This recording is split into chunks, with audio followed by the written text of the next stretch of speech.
Et on continue justement cette fois-ci avec cette interview santé. Nous parlons du syndrome d'apnée obstructive du sommeil. Bonjour, docteur Omar El-Araqi.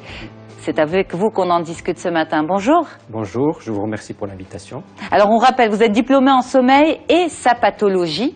Donc on va parler de ce syndrome d'apnée obstructive du sommeil. Pour commencer, qu'est-ce que c'est exactement? Alors, il faudrait d'abord comprendre c'est quoi une apnée. Donc l'apnée, c'est une interruption du passage de l'air, du flux aérien, durant au moins 10 secondes. Nous avons d'une part les apnées, mais nous avons aussi les hypopnées, qui veulent dire la diminution du passage de l'air. Mais que ce soit une diminution ou un arrêt respiratoire, les conséquences sur la santé sont les mêmes. Maintenant, ça veut dire quoi? Ça veut dire quand la personne dort, au bout d'un moment, la respiration s'arrête, se coupe? Alors, si c'est des apnées, il va respirer. À un moment, on va voir que cette respiration va être entrecoupée. Et donc, il y a un arrêt respiratoire avec une reprise par la suite de la respiration avec un grand renflement. Okay. Donc, c'est des ronfleurs. Donc, la question, est-ce que tous les ronfleurs sont apnéiques? Donc, les études montrent qu'une personne sur 5 ronfle et un ronfleur sur 5 fait des apnées du sommeil.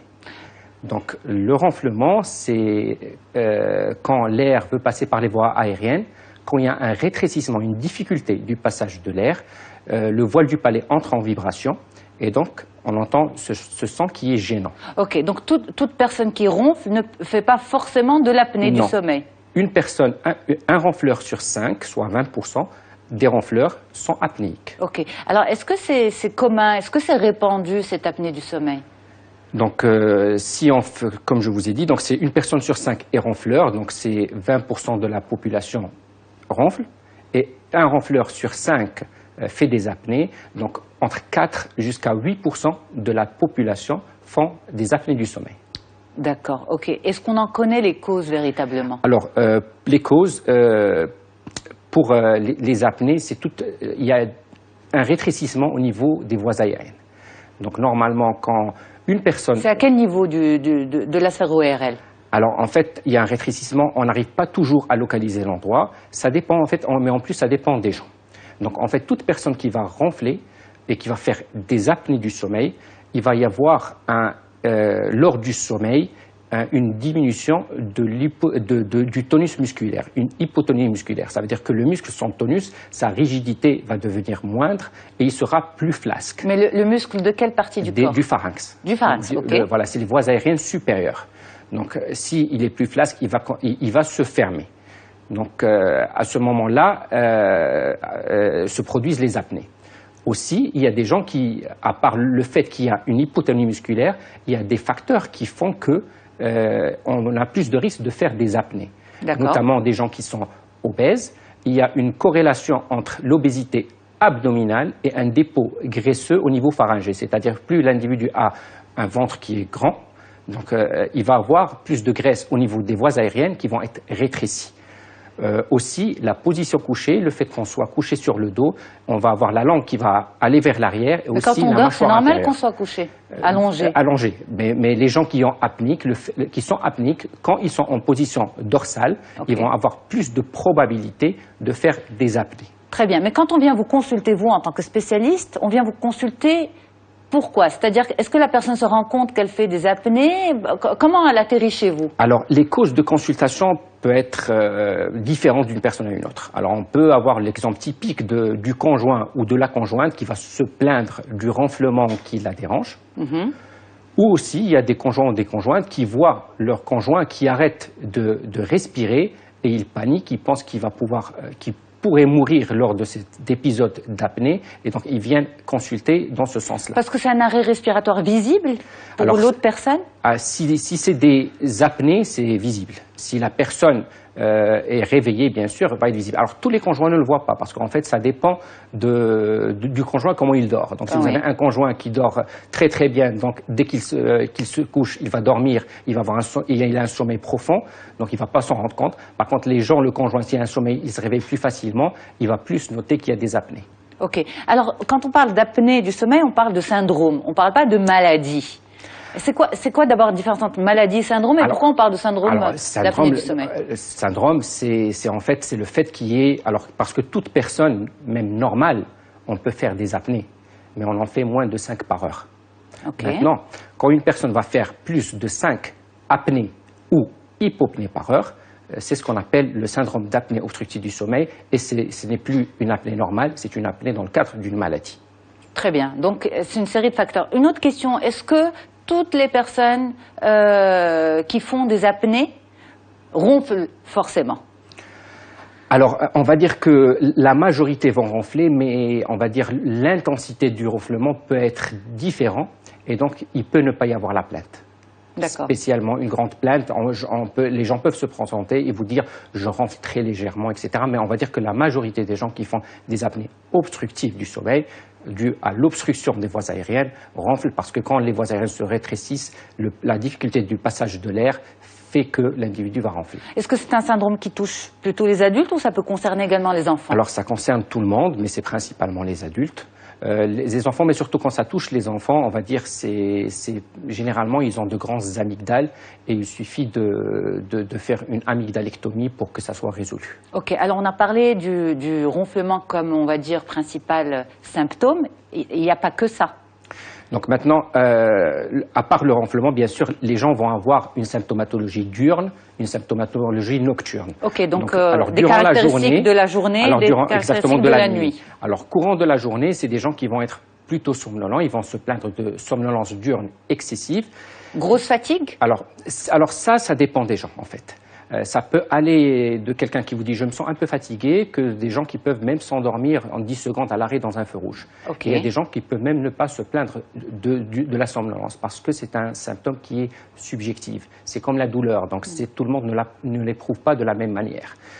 Donc ce n'est pas une obligation que la somnolence soit là, mais souvent les gens se plaignent de somnolence diurne excessive, de maux de tête le matin, de difficultés, exactement, des difficultés de concentration, d'irritabilité, ils peuvent arriver à un syndrome dépressif parfois, et des troubles sexuels, ça c'est durant la journée. Ok, mais ça par exemple, est-ce qu'on se dit pas, on le relie pas à autre chose, on dit oui j'ai mal dormi, le matelas n'est pas bon, l'oreille n'est pas bon, j'ai peut-être trop mangé le soir. Oui, mais toute personne qui ronfle doit consulter.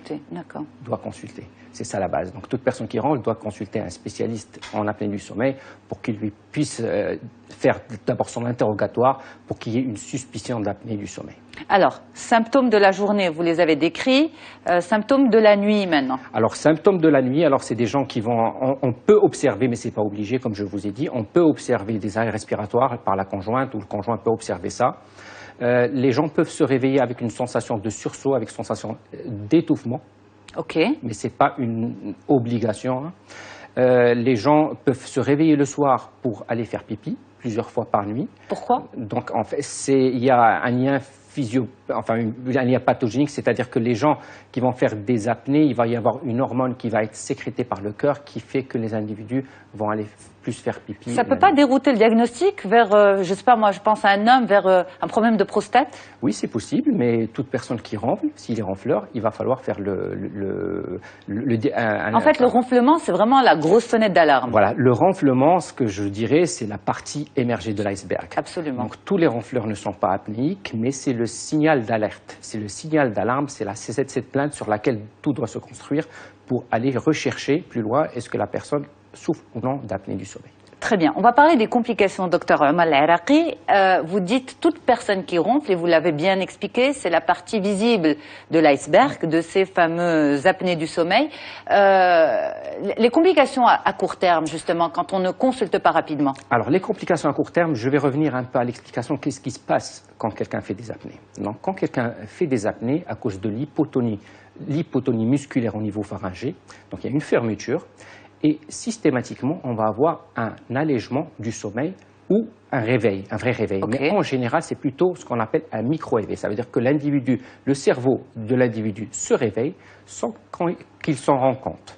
Mais il y a des réveils naturels dans la nuit, enfin, c'est ce que les spécialistes du sommeil disent. Oui, on peut se réveiller d'une manière naturelle, mais généralement, soit l'individu, il va se réveiller, il va se sentir qu'il est en train d'étouffer, ou même sans qu'il le sente, je vous dis que quand c'est systématique, quand quelqu'un fait une apnée, son cerveau va se réveiller, ce qu'on appelle micro-éveil, qui va durer 3 à 15 secondes sur un enregistrement, mais lui, il ne se rend pas compte. Okay. Le fait de ce micro-éveil, l'individu ne pourra pas faire du sommeil profond.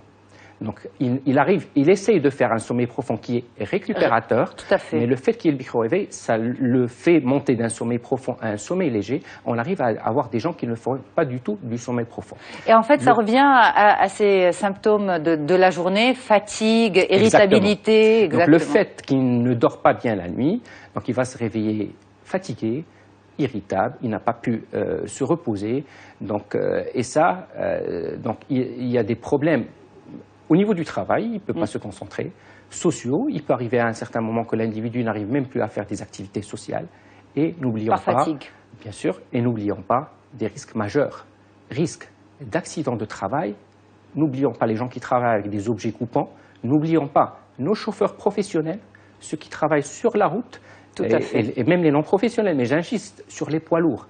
Pourquoi j'insiste sur les poids lourds? Parce que quand on a un accident de la route, un endormissement en voiture, malheureusement il y aura peut-être 1, 2, 3 décès peut-être, mais quand il y a un chauffeur poids lourd ou un chauffeur de car qui fait un accident, on est en train de parler de 20, 30 décès.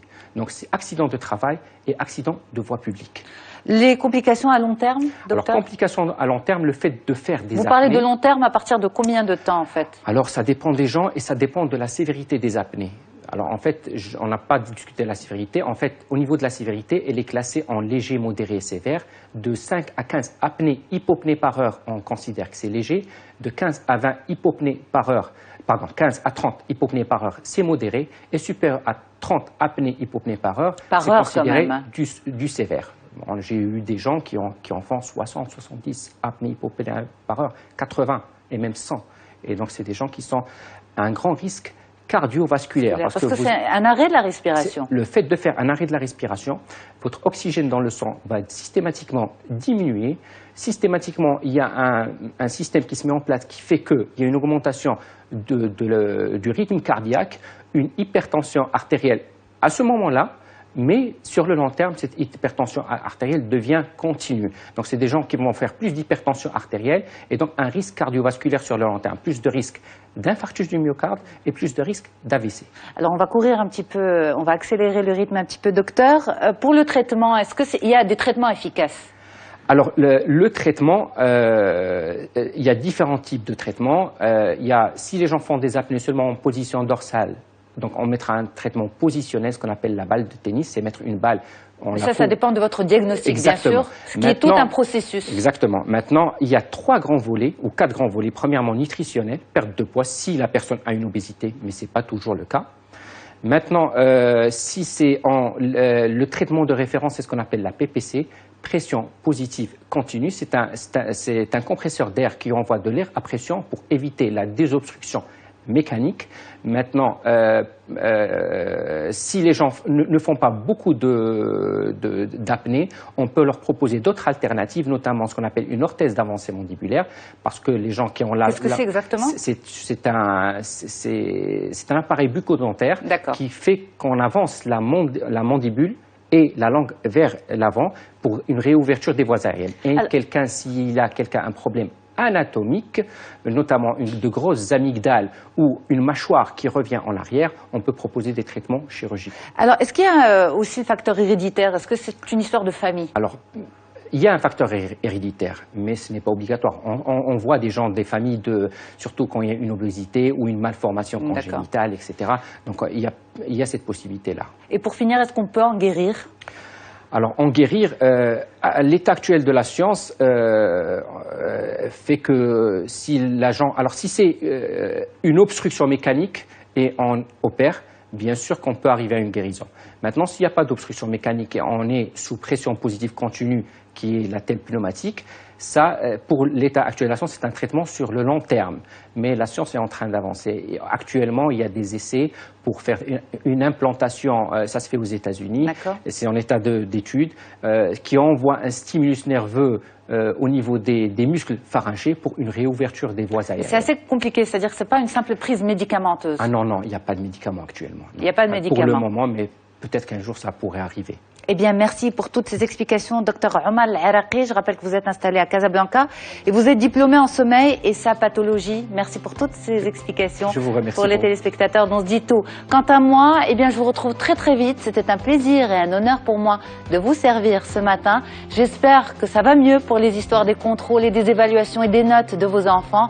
Vous pouvez retrouver cette émission sur notre site internet mediantv.com. À très vite.